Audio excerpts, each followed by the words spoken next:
विश्वानि देव सवितर्दूरितानि परासुवे यद्भद्रं तन्ने आसुवे।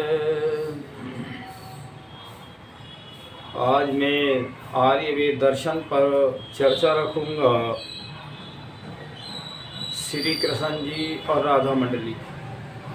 राधा मंडली जो बनी, कैसे बनी, क्या उद्देश्य था, क्या कार्य था, उस पर चर्चा रहेगी आज। कहाँ वह कर्ममयी भक्ति और कहाँ यह सर्वनाश भक्ति। तो देखिए,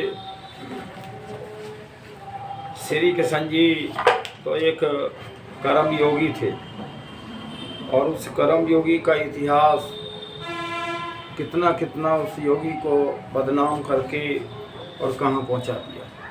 आज इसी पे चर्चा रहेगी। श्री कृष्ण सच्चे कर्मयोगी और प्रभु भक्त थे। महाभारत में यहाँ भी उचित, जहाँ भी उचित अवसर आया तो संध्या उपासना में लीन हो गए।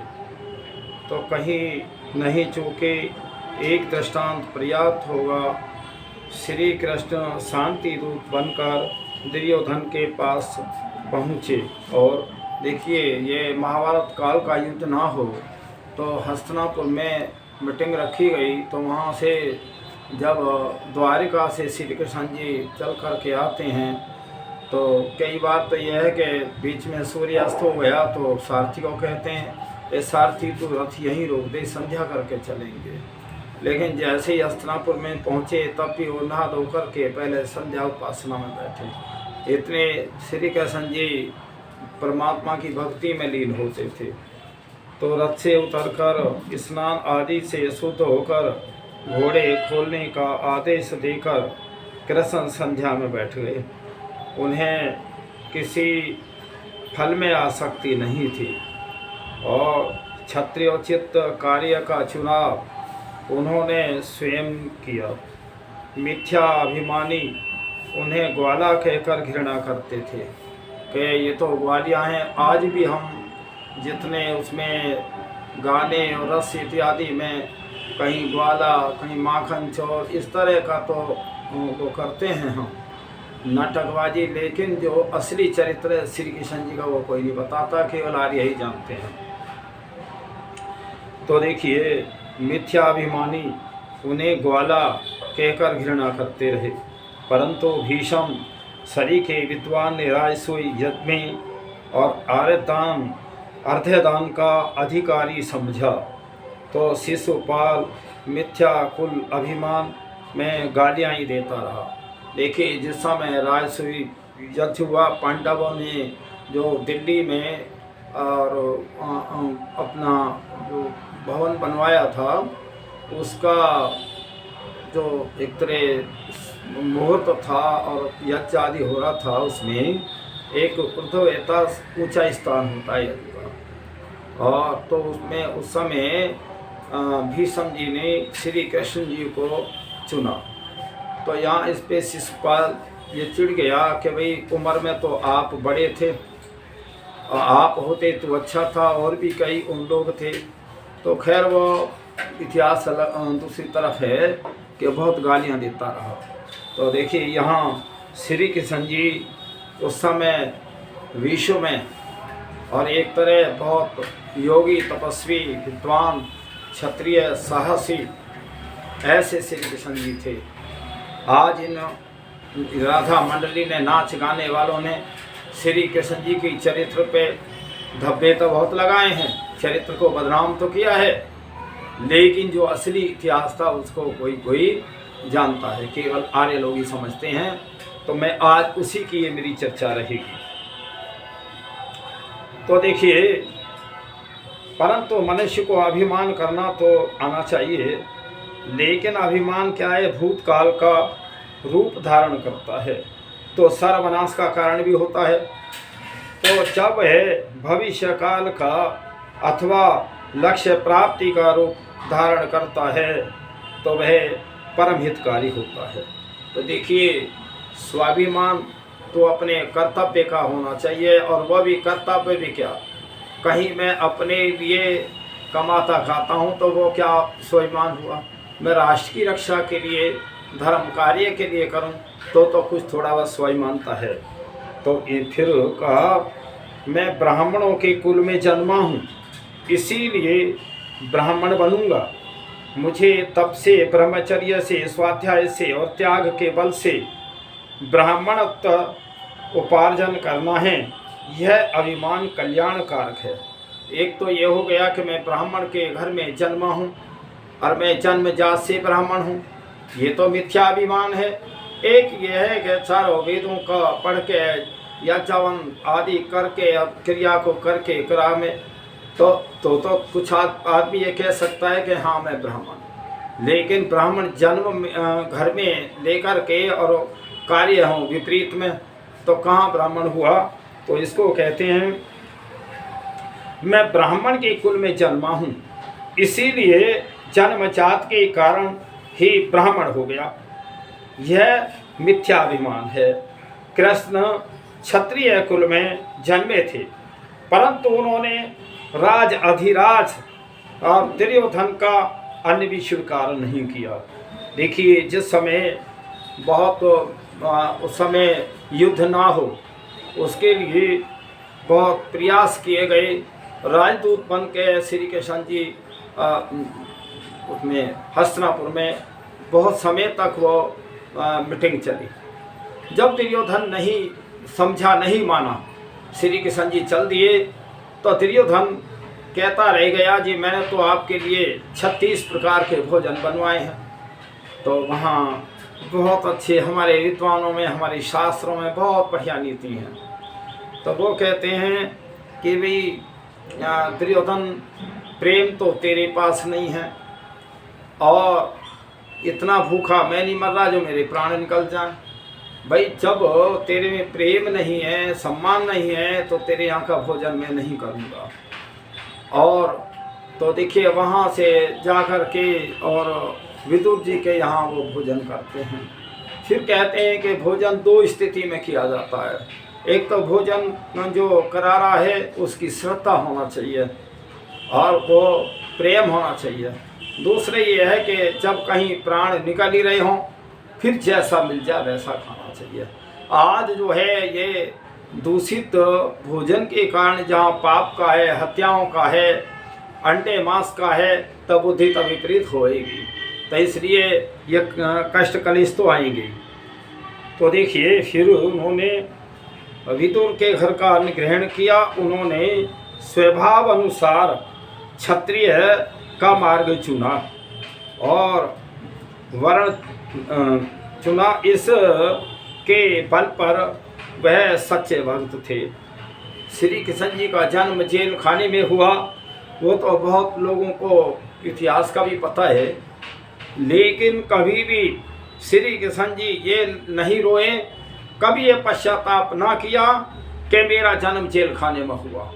हम कई बार तो वैसे ही पुराने दुखों को याद करते रोते रहते हैं। अरे आगे के सोचो। शिक्षा अज्ञातवास में और नंद गोप के घर में हुई, परंतु आग छिपेगी कहाँ। तो जेल खाने से जब जन्म हुआ, रातों रात में श्री कृष्ण जी को जो उनकी वहाँ गोप थी उनके वहाँ वो ले गए। खैर वो इतिहास अलग है। कंस भारत में देखिए, कंस जो था, कंस को क्यों मारा श्री कृष्ण जी ने। कंस भारत में हत्या का आदि प्रवर्तक था और ससुराल में नरबलि होती थी, और जरासंध ने 100 राजाओं का सिर काटकर और शिव जी पर चढ़ाने का व्रत लिया था। तो 84 जो राजा इकट्ठे भी कर लिए थे, परंतु उसे क्या पता था क्षत्रिय शिरोमणि कृष्ण जरासंध को और मारकर उनका उद्धार करेगा।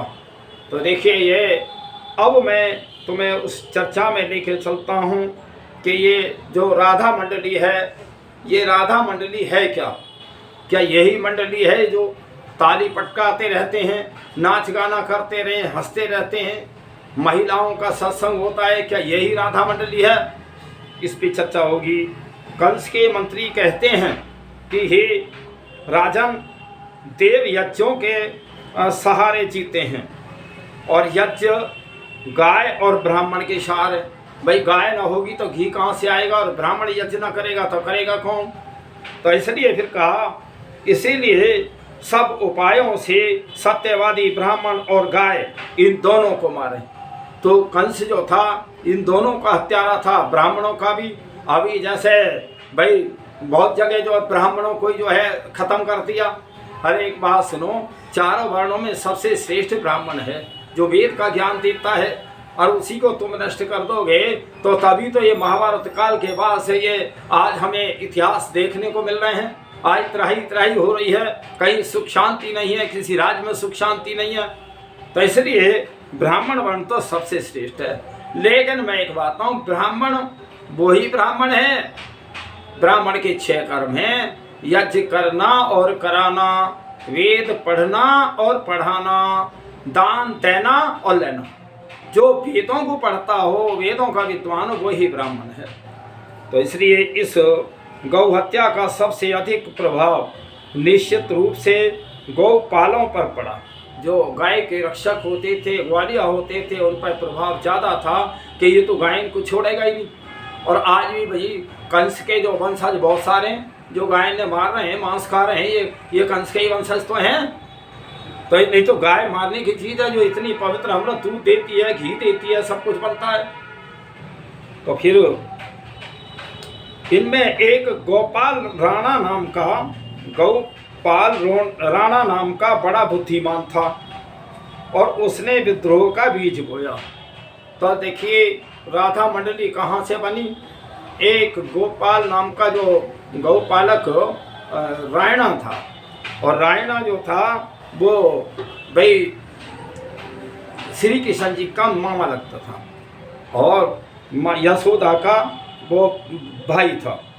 तो रायणा नाम का बुद्धिमान था, उसने विद्रोह का बीज बोया। राधा नाम की एक गुप्त मंडली बनी जो प्रत्यक्ष में तो नाच गाकर प्रभु आराधना करती थी, परंतु वास्तव में कंस के विरुद्ध विद्रोह की तैयारी करती थी। देखिए वो जो राधा नाम की मंडली थी उसमें नौजवान थे।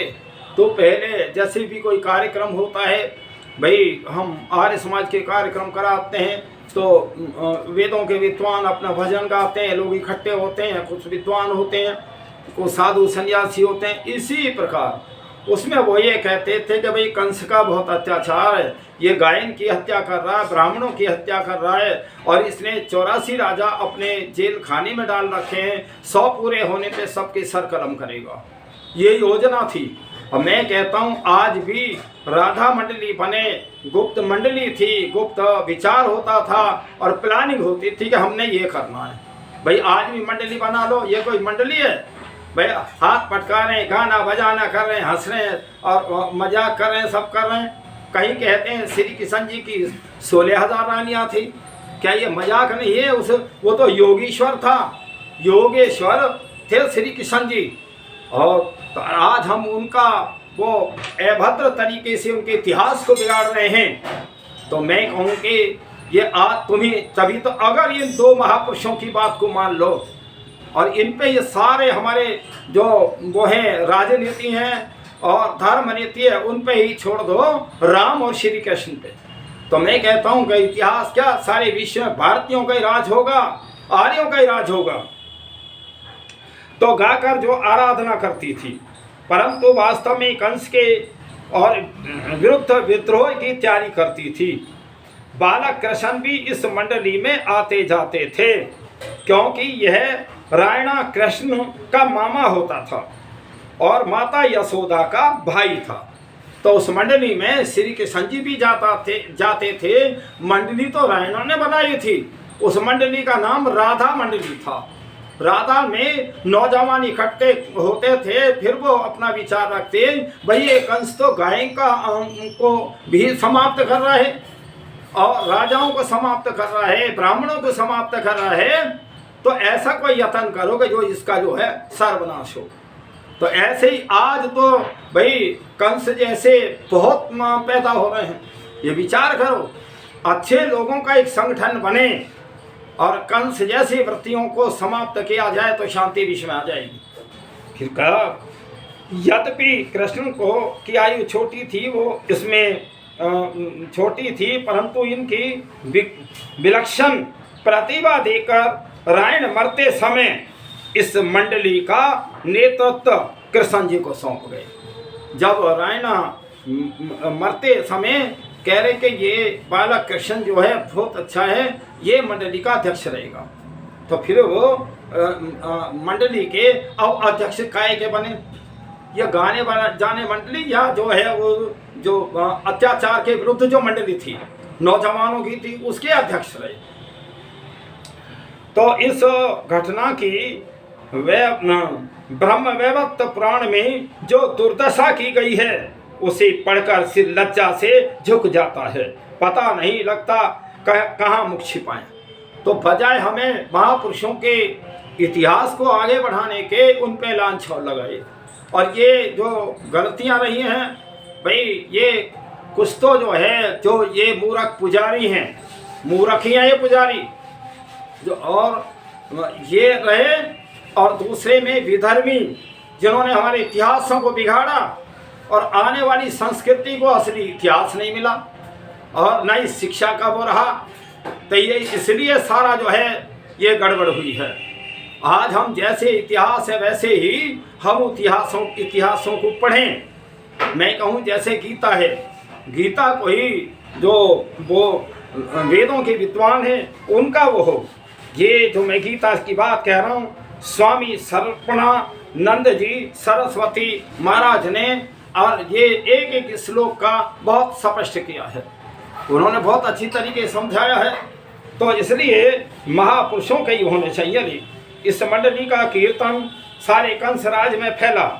कंस के प्रति विद्रोही सब नर नारी इस राधा मंडली में सम्मिलित हुए और सब नरों का एक वेश, सब नारियों का एक वेश, और नियत तिथि पर सब वृतांत वृंदावन की रीति पर इकट्ठे हुए सैनिक नियम अनुसार और बाजे बजाते, और जो जिस अवस्था में था सब काम छोड़कर अपने स्थान में पहुंच गए। तो देखिए जैसे कोई वो संकेत होता है या हमारी मिलिट्री में भी होता है, बाजा बजता है या उनके अपने संकेत हैं, इसी प्रकार जो एक संकेत हुआ तो सारे नौजवान और वृंदावन के रेती में जमुना के किनारे सब इकट्ठे हुए। कोई मेला लगता था तो उसमें कंस भी आता था। जब कंस आता था, कंस को कुछ संदेह भी हुआ, तो संदेह के लिए उसने अक्रूर को पता लगाने के लिए भी भेजा, परंतु वहाँ तो सारा राष्ट्र विद्रोह के लिए तैयार बैठा था। तो वहाँ तैयार बैठा तो रास हुआ। रास के माने हैं थोड़ा सा एक मनोरंजन करके। रास किसे कहते हैं? रास शब्द रस से बना है। सो पहले रस क्या है यह समझ लें। यह शब्द रस शब्दे इस भवादि गण की धातु से बना है। जब कोई मनोवेग इतना प्रबल हो उठे कि वह चुप न रह सके तो वह चिल्ला उठे, तब वह रस हो जाता है। सो उस रस वालों का सम्मिलित गाना रास है। यह रस कौन सा था? ऊपर से तो श्रृंगारमय भक्ति रस, नहीं तो कंस सोया कैसे रहता। भाई वो भेष और था, योजनाएं और बनती थी, योजनाएं बनाते थे सारे इकट्ठे होकर के भाई ये कंस का अत्याचार है। अरे जो राधा मंडली वाले हो, आज भी तुम इसको जो है जो हमारे श्री कृष्ण जी महापुरुष जो संघ इकट्ठे होते थे, तुम राधा मंडली में बहुत इकट्ठे होते हो। कभी ये चर्चा भी करते हो कि आज भाई विश्व के अंदर गलत कौन लोग हैं, उनके उसमें भले लोग जो है विद्रोह करें और उनको एक तरह शिक्षा दें, और उनको जो है तो ये काम ही तो श्री कृष्ण जी ने किया था। और आज तुम खूब खाते पीते ढोल बजाते नाचते गाते, क्या यही रास है? यही जो है वो था रासलीला, यही राधा मंडली थी क्या? राधा तो मंडली का नाम था, ना कि कोई राधा कई स्त्री का या किसी और का। कई बार तो कई लोग कहते थे कि भाई वो तो मामी थी श्री कृष्ण जी की, रायणा की पत्नी। अरे पत्नी हुई या वो अध्यक्ष थे? रायणा मंडली के अध्यक्ष थे या वो स्त्री थी या वो मामी थी कृष्ण जी की? कि इतिहासों को सुधार करो। जो वैसे महापुरुषों के इतिहासों को बिगाड़ते हैं वो महापापी हैं, इसलिए सुधार करो। ठीक है, खूब मनोरंजन करो, खूब ज्ञान दो, अच्छी बात है, लेकिन इतिहासों को बिगाड़ना ये ठीक नहीं है। तो देखिए, ऊपर से तो वीर अवस्था और सब एक रंग में होते थे। तो उस समय कुश्तियों का शौकीन कंस कुश्तियों का शौकीन था। हर वर्ष उसके अखाड़े में कुश्तियाँ होती थीं। एक कोने में नाकेबंदी थी। वृंदावन में विशाल स्वयं सेवक सेना राधा तैयार करी थी। देखो, फिर समझ लो कि वो स्वयं सेवक सेना क्या थी? राधा सेना थी, ना कि ये राधा आज की राधा के जो हाथ पे वो जो है ताली बजा बजा के गीत गाना करके रस कर रहे हैं। जो भी राधा मंडली के वो हैं और चलाते हैं, वो अपने विचारों में परिवर्तन लाए कि वो राधा मंडली कैसे बनी, उसका कार्य क्या था, श्री कृष्ण जी के समय में क्यों बनी और क्या करना। तो इसलिए सब नाकेबंदी की। वृंदावन में विशाल स्वयं सेवक सेना राधा तैयार खड़ी थी, परंतु बाहरी संगठन जब तक अखाड़े में छलांग मारकर कृष्ण कंस की छाती पर सवार नहीं हो गए और किसी को हवा तक न लगी। तो देखिए, एक आती है कि कोई भी अगर हम आज कोई भी विचार करते हैं तो उसको पहले से प्रचार तो कर देते हैं, लेकिन जो विचार हो, मंत्रणा हो, वो अभी अंदर में रखनी चाहिए और पहले हम उसको प्रचारित कर दें तो शत्रु शातान हो जाएगा। तो इसलिए हम अपने विचार जो हैं और जो नीतियां हैं उनको अंदर में रख करके जब हमने करना, एक साथ ही करना। तो इसलिए फिर कहा, कंस का सिर काट लिया गया और परंतु किसी ने उंगली तक नहीं हिलाई। सारी प्रजा हाथ जोड़े खड़ी थी। जब श्री कृष्ण जी ने कंस का सिर काट दिया तो सारी प्रजा हाथ जोड़े खड़ी थी और फिर कहने लगी कि आपने कंस के अत्याचारों से हमारी रक्षा की है और अब राज भी आप ही संभालेंगे। देखिए, एक तरफ तो हम वोटों के लिए ये कह रहे हैं कि हम बनेंगे प्रधानमंत्री, हम ये बनेंगे, बहुत सारे भारतवर्ष के अंदर खूब वो है। अरे जब जिसकी अच्छाइयाँ होगी और जिसमें गुण होगा वो अवश्य जनता चुन लेगी। तो वहाँ श्री कृष्ण जी को सारी जनता कह रही है कि आप ही हमारे राजा होंगे। श्री कृष्ण जी क्या कह रहे हैं? श्री कृष्ण बोले, राज तो नानाजी कर संभालेंगे और आप करेंगे। मुझे तो ये था कि भाई इस अत्याचार को जो है निपटाना था, इस राक्षस को। तो फिर राज नहीं संभाला और आज राज की खातिर जो कर्म तो करते नहीं और ना राजनीति जानते हैं, घटिया घटिया कर्म, अपराधी, चोर, डकैत और राजनीति में आ रहे हैं। अरे पहले अपने चरित्र को तो सुधारो। जब चरित्र ही ना सही होगा तो आप राष्ट्र की रक्षा क्या करेंगे? इसलिए विचार करो। तो फिर हम खोया हुआ और राज्य लेने जा रहे हैं। श्री कृष्ण जी ने कहा, जो भारत तो सैकड़ों हजारों टुकड़ों में बटा था, हम एक छत्र राज करने के लिए जा रहे हैं। तो देखिए, फिर कहा, वेदज्ञ ऋषियों ने मर्यादा बनाई कि चक्रवर्ती राजा का बेटा क्यों न हो, घर के वैभव और विलास के वायुमंडल में नहीं पलेगा। तो वहाँ ऐसी उस समय योजना थी कि जब गुरुकुल चलते थे और चाहे वो पेड़ों के नीचे पढ़ते, छप्पर में पढ़ते, राजा का बेटा भी वहीं पढ़ता और गरीब का भी वहीं पढ़ता था। क्योंकि वो जब तक, और फिर एक और प्रथा थी कि उसे वशिष्ठ की कुटिया में रहना होगा और जल भरना होगा, चाहे राजा का बेटा भी हो। समीधा कहते हैं, जो हवन में लकड़ियाँ होती हैं उनका नाम समीधा है, लानी होंगी और गाय चरानी होंगी। और कठोर तप करके राजा बनने की योग्यता संपादन करनी होगी। जो इतने कठोर व्रत होते हम जो हमारे सन्यासियों के उसमें गुरुकुल में रह करके वो राजा बने। आज तो भोग विलासी और वो उसमें एक तरह एयर कंडीशनों में रहने वाले राजा बन रहे हैं। ये क्या राष्ट्र की रक्षा करेंगे? केवल अपना घर भरते हैं। राज का अधिकारी और अयोग्य होगा तो असमंज की तरह न केवल राज अधिकार से वंचित होगा, अपितु निर्वासन दंड पाएगा।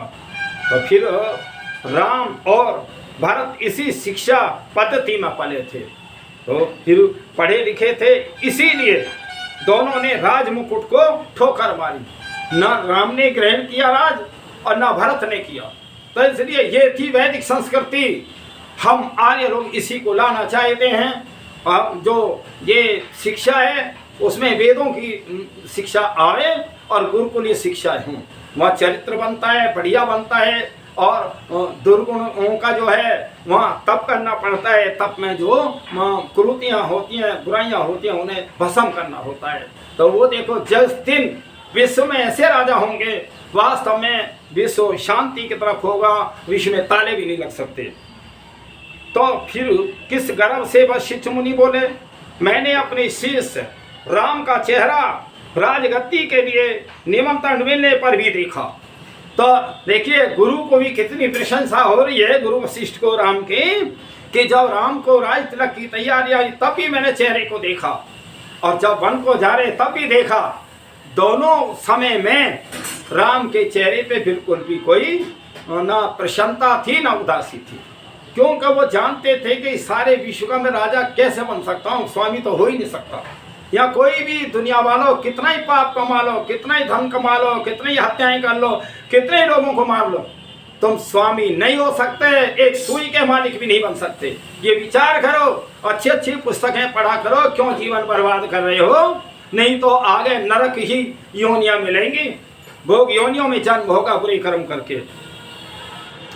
तो देखिए, आदेश मिलने पर देखा, परंतु दोनों समय विकार की एक रेखा भी माथे पर नहीं देखी। ऐश्वर्य बढ़ा, भोग विलास बढ़ा, मर्यादाएं टूटी, क्षत्रियों ने गुरुकुल में जाना बंद कर दिया। तो उसका परिणाम क्या आया? ज्वारी धर्मराज कहलाए, जुआ खेलने उनको धर्मराज कह रहे हैं। हालांकि यही एक अवगुण था, और ये अवगुण ही जुए का अवगुण पूरा राज्य जो लुट गया। तो फिर राजगद्दी के लिए दुर्योधन ने कह दिया, और दुर्योधन क्या कह रहा कि सुयशग्र नेव दास्यामी बिना युद्धेन केशव, बिना युद्ध के हे कृष्ण सुई की नौ के बराबर भी भूमि नहीं दूंगा। वहाँ जो है राज्य का मोह है कि मैं एक सुई की नोक के बराबर भी नहीं दूंगा। तो ये अज्ञानता ना क्या इन्हें ज्ञान कहेंगे? सारा परिवार सुई की नोक 5 गांव तो दिए नहीं, और सारा राज लुट गया, 100 भाइयों का परिवार, और कितने जो मैं इतना बताया था करोड़ों की संख्या में जो लोग मारे गए। तो ये कौन उसका वो हुआ, वो परिणाम किसको जाएगा? कौन महापापी रहा? ये विचार करो। और आज जैसी लोगों की वृत्तियां आज भी वो वैसा ही कर रहे हैं।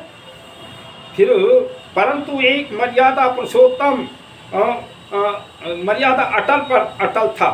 वह विद्या के सच्चे राज की खोज में निकल पड़ा। मथुरा का राज मुकुट प्रतीक्षा ही करता रह गया। कृष्ण ने मथुरा छोड़ी, वेद साम्राज्य की खोज में उज्जैनी पहुंचकर और आचार्य संदीपनी की कुटिया में विश्राम दिया। क्षत्रिय को सच्चा गुरु मिल गया, और यहाँ बैठकर कृष्ण ने कहा कि वेद व्यास तो चिल्ला रहे हैं। तो देखिए, फिर युद्ध समाप्ति के बाद राज को ग्रहण नहीं किया, फिर संदीप ने गुरुकुल में जाकर के श्री कृष्ण ने शिक्षा प्राप्त की। और फिर कहते हैं वो वेद व्यास ही कह रहे हैं, और कह रहे हैं कि मैं दोनों भुजाएं उठा के चिल्ला कर कहता हूँ, धर्म से ही अर्थ और धर्म से ही काम प्राप्त होता है, परंतु मेरी सुनता कोई नहीं है। फिर कृष्ण ने निश्चय किया मैं सुनूंगा और सुनाऊंगा। उन्होंने और क्षत्रियों का मार्ग चुना और सोचा महाभारत राज तो आज खंड खंड हो चुका है। महाभारत तो एक हो रहा, आज तो भारत भी नहीं है, भारत भी नहीं रहा, भारत भी सैकड़ों छोटे छोटे राज्यों में बट गया है। मैं खंड महाभारत को भारत और भारत को महाभारत फिर से बनाकर रहूँगा। धरती पर धर्म का एक छत्र राज्य होगा और राजा धार्मिक होगा। ये श्री कृष्ण जी की नीति थी, धार्मिक राजा होगा और सारे विश्व की प्रजा भी धर्मात्मा होगी। यथा राजा तथा प्रजा। और उस महापुरुष ने आचार्य संदीपनी की कुटिया में पहले विद्या का राज्य प्राप्त किया और साथ ही चरित्र का राज्य भी किया। तो देखिए, जैसा राजा वैसी प्रजा, जैसे राजा होंगे वैसी प्रजा होगी, जैसे राजाओं की राजनीतियाँ होंगी वैसी प्रजा होंगी। जब राजा ही देश को लूटेंगे तो प्रजा भी छल कपट बेईमानी चोरी डकैती तो करेगी। ये विचार करो। तो फिर ब्रह्मचर्य की समाप्ति के बाद, ब्रह्मचर्य की समाप्ति पर वीरोचित मार्ग से रुक्मणी का उद्धार करके गृहस्थ आश्रम में प्रवेश किया। उत्तम संतान की अभिलाषा थी। पति पत्नी दोनों ने प्रथम रात्रि को शास्त्र शैया पर बैठकर और ब्रह्मचर्य व्रत धारण किया और प्रातः काल ही उठकर हिमालय की ओर चल पड़े। जिस स्थान पर आज बद्रीनाथ धाम है वहीं 12 वर्ष और ब्रह्मचर्य का पालन किया। तो देखिए, 12वें वर्ष केवल बेर खाकर जीवन बिताया। इसीलिए कृष्ण बद्रीनाथ और वह स्थान बद्रीनाथ धाम कहलाया। तो देखिए, वहाँ श्री कृष्ण जी की जब शादी हुई तो 36 वर्ष की आयु थी। फिर भी वो पत्नी से कह रहे हैं, भाई हम 12 वर्ष नियम संयम से और रहेंगे। तो वो इस तरह जो है ब्रह्मचर्य उन्होंने किया। अभी मैं इसका जो आगामी इतिहास है मैं फिर कभी रखूँगा आगे का। तो इसलिए ये जो राधा मंडली थी ये समाज सुधार मंडली थी और जो देश के अंदर गलत लोग, गलत प्रवृत्ति के होते थे, गलत राजा होते थे, उनके उसमें एक संगठन ये काम करता था। आज भी उस राधा मंडली की आवश्यकता है, ना कि ये गाना बजाना मनोरंजन करा और तुमने मान लिया कि राधा मंडली है। ये राधा मंडली है ही नहीं, मनोरंजन मंडली है ये तो। राधा मंडली तो इसमें नौजवान हों, अच्छे छट के आए और एक विद्वान बैठे ये विचार करे कि आज हमारा राष्ट्र कहाँ जा रहा है, आज हमारे राष्ट्र को क्या खतरा है, आज राष्ट्र के लिए कौन आताताई है, कौन दिशा को गलत दिशा में ले जा रहे हैं, ये हम विचार और चिंतन करें। यही कार्य है भाई श्री कृष्ण जी ने किया था। तो मैं अब जन्माष्टमी के ऊपर थोड़ा सा ये विचार श्री कृष्ण जी पे रखा। अभी मैं फिर कितना और रखूँगा। श्री कृष्ण जी का तो बहुत लंबा हुआ है। गीता ही 18 अध्याय की है और जो 18 दिन युद्ध हुआ एक एक युद्ध का। और श्री कृष्ण जी देखिए, अर्जुन को अगर शिक्षा न देते तो कभी भी पांडव भी युद्ध नहीं जीत सकते थे। इसलिए विचार करो भाई, श्री कृष्ण जी हमारे पूज्य हैं, वो महान हैं, देवता हैं, ऋषि हैं और योगीश्वर तो थे ही। वो योग साधना में रहते थे। हमें उनकी बात को मानना चाहिए। जो लोग उनके नाम पर जो है लांछ लगाते हैं, अभद्र तरीका का करते हैं, वो महापापी हैं। वो अवश्य ही अपने उन विचारों को बदलें, उन लेखों को बदलें, उन पुस्तकों को बदलें और अच्छी जो वैदिक विद्वान हैं उन्हीं की पुस्तकों का स्वाध्याय करें। तो निश्चित आप जानेंगे श्री कृष्ण जी क्या थे। और आज जो मैंने वीडियो बनाई है, आज ज़्यादा से ज़्यादा मेरी वीडियो को लाइक किया करें। और देखिए, मेरी वीडियो में किसी को प्रश्न उत्तर करने की आवश्यकता भी नहीं है। मैं एक एक शब्द को कई बार दोहरा के मैं ये सिद्ध कर देता हूँ कि वास्तव में ये है। तो इसलिए मैं आज यही समापन करता हूँ। सभी के लिए जन्माष्टमी की शुभकामनाएं मैं ये देता हूँ, सभी विश्व बंधुओं के लिए। ओम शम।